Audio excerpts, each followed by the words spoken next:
ചട്ടവിരുദ്ധമായി സത്യപ്രതിജ്ഞ ചെയ്ത തിരുവനന്തപുരം കോർപ്പറേഷനിലെ ബി.ജെ.പി. കൗൺസിലർമാർക്ക് ഹൈക്കോടതി നോട്ടീസ് അയച്ചു.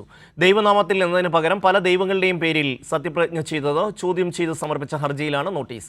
ദൈവനാമത്തിൽ എന്നതിന് പകരം പല ദൈവങ്ങളുടെ പേര് എങ്ങനെ പറയാൻ കഴിയുമെന്ന് കോടതി ചോദിച്ചു. CPIM കൗൺസിലറായി SP ദീപകിൻ്റെ ഹർജിയിലാണ് ഹൈക്കോടതിയുടെ ഇടപെടൽ. സത്യപ്രതിജ്ഞ റദ്ദാക്കണമെന്നായിരുന്നു ഹർജിയിലെ ആവശ്യം. പല ദൈവങ്ങളുടെ പേരിലും ബലിദാനികളുടെ പേരിലും ചെയ്ത സത്യപ്രതിജ്ഞ അസാധുവാണെന്ന് ഹർജിയിൽ ചൂണ്ടിക്കാട്ടി. ഹർജി ഫയലിൽ സ്വീകരിച്ച കോടതി ദൈവനാമത്തിൽ എന്നതിന് പകരം പല ദൈവങ്ങളുടെ പേരെങ്ങനെ പറയാൻ കഴിയുമെന്ന് ചോദിച്ചു. സത്യപ്രതിജ്ഞ കോടതിയുടെ അന്തിമ വിധിക്ക് വിധേയമായിരിക്കും. പല ദൈവങ്ങളുടെ പേരിൽ സത്യപ്രതിജ്ഞ ചെയ്ത BJP അംഗങ്ങളുടെ നടപടി അന്ന് തന്നെ വിവാദമായിരുന്നു. കടകംപള്ളി വാർഡിൽ നിന്ന് വിജയിച്ച BJP സ്ഥാനാർത്ഥി ജയ രാജീവ് അയ്യപ്പൻ്റെ നാമത്തിലായിരുന്നു സത്യപ്രതിജ്ഞ ചെയ്തത്.